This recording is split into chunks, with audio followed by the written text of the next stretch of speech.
নির্বাচন নিয়ে ডাক্তার ইউনূসের বক্তব্যকে স্বাগত জানিয়ে যা বললেন মির্জা আব্বাস। কিশোরগঞ্জে অটোরিকশা কভার্ড ভ্যান সংঘর্ষে নিহত ৫ জন। নড়াইলে গলায় ফাঁস দিয়ে স্কুল ছাত্রীর আত্মহত্যা কেন করেছিল তা জানতে অবশ্যই ভিডিওটি দেখতে হবে সম্পূর্ণ। সর্বশেষ জানাবো, দেশের মানুষ এই স্বাধীনতা ধরে রাখুক বললেন মাহফুজ আলম। এতক্ষণ শুনছিলেন শিরোনাম, এবার বিস্তারিত। নিয়মিত সংবাদ ভিডিও পেতে অবশ্যই চ্যানেলটি সাবস্ক্রাইব করে রাখুন। পাশাপাশি নিয়মিত সংবাদ ভিডিও পেতে ফেসবুকে অবশ্যই পেজটি ফলো দিয়ে রাখবেন।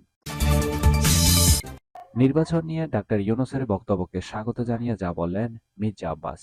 মহান বিজয় দিবস উপলক্ষে অন্তর্বর্তী সরকারের প্রধান উপদেষ্টা ডাক্তার মোহাম্মদ ইউনূস জাতির উদ্দেশ্যে ভাষণ দিয়েছেন। সেখানে তিনি আগামী জাতীয় সংসদ নির্বাচন নিয়ে কথা বলেন। তার এই বক্তব্যকে স্বাগত জানিয়ে বিএনপির স্থায়ী কমিটির সদস্য মির্জা আব্বাস বলেছেন, আশা করি অন্তর্বর্তী সরকার সুস্থ নির্বাচন দিয়ে জনগণের হাতে ক্ষমতা দেবে।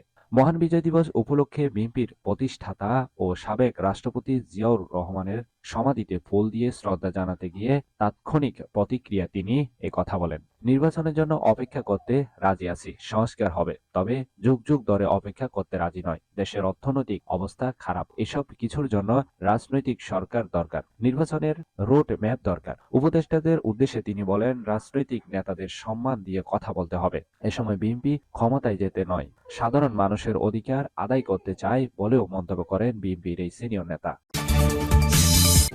কিশোরগঞ্জে অটোরিকশা কভার্ড ভ্যান সংঘর্ষে নিহত ৫ জন। কিশোরগঞ্জের ভৈরবে ঢাকা সিলেট মহাসড়কের জগন্নাথপুর এলাকার সিএনজি ও কভার্ড ভ্যানের সংঘর্ষে ঘটনাস্থলে ৫ জন নিহত হয়েছেন।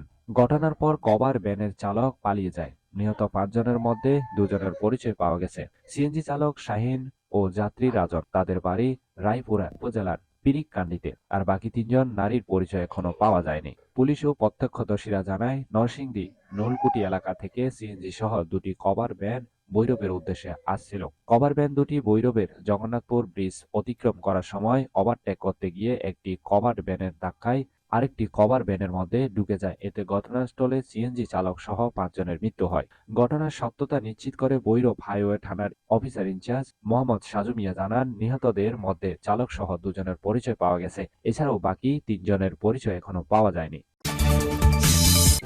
নড়াইলে গলায় ফাঁস দিয়ে স্কুল ছাত্রীর আত্মহত্যা। নড়াইলের লোহাগড়া উপজেলায় গলায় ফাঁস নিয়ে মিষ্টি খানুন। নড়াইলের লোহাগড়া উপজেলায় গলায় ফাঁস নিয়ে মিষ্টি খানুন নামে ৭ম শ্রেণীর এক স্কুল ছাত্রী আত্মহত্যা করেছে।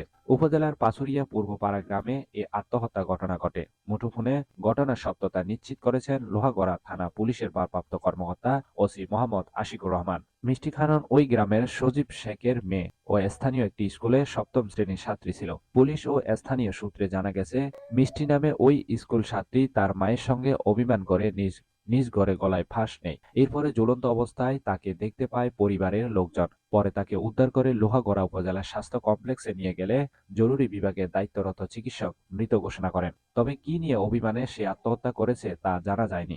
এ বিষয়ে লোহাগড়া থানা পুলিশের ভারপ্রাপ্ত কর্মকর্তা ওসি মোহাম্মদ আশিকুর রহমান বলেন, ঘটনাটি শুনে উপজেলা স্বাস্থ্য কমপ্লেক্সে পুলিশ পাঠানো হয়েছে। আইনগত প্রক্রিয়া শেষে মরদেহ স্বজনদের কাছে হস্তান্তর করা হবে। দেশের মানুষ এই স্বাধীনতা ধরে রাখুক বলছেন মাহফুজ আলম। অন্তর্বর্তী সরকারের উপদেষ্টা মাহফুজ আলম বলেছেন, আমরা এবারের বিজয় দিবস স্বাধীন ও মুক্তভাবে উদযাপন করতে পারছি। আমরা চাচ্ছি বাংলাদেশের মানুষ এই স্বাধীনতা ধরে রাখুক, জনগণ আমাদের সঙ্গে থাকুক। সাভারে জাতীয় স্মৃতিসৌধে শ্রদ্ধা জানানো শেষে সাংবাদিকদের সঙ্গে আলাপকালে তিনি এসব কথা বলেন। দেশবাসীকে বিজয় দিবসের শুভেচ্ছা।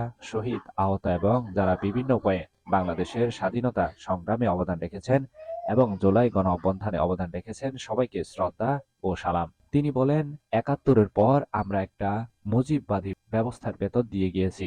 জুলাইয়ের গণ অভ্যুত্থানের কারণে সেই বন্দোবস্ত নষ্ট হয়েছে। সেই বন্দোবস্তের কারণে বাংলাদেশ পিছিয়ে ছিল। বাংলাদেশের মানুষ বাক স্বাধীনতা থেকে শুরু করে স্বাভাবিক ও মৌলিক মানবাধিকারগুলো পায়নি। আমরা আশা করি এই ব্যবস্থার রদবদল হবে। অন্তর্বর্তী সরকারের এই উপদেষ্টা বলেন, ৩০ লাখ শহীদ ও অনেক মা বোনের সম্রাটের বিনিময়ে ৭১-এর যে রাষ্ট্র আমরা পেয়েছিলাম তা পুনর্গঠনের সুযোগ পেয়েছি। সেই সুযোগ যেন আমরা কোনোভাবে অবহেলা না করি। এই ছিল এখনকার সংবাদ। নিয়মিত সংবাদ ভিডিও পেতে অবশ্যই চ্যানেলটি সাবস্ক্রাইব করে রাখুন। সজীব চৌধুরী, বাংলা নিউজ 24।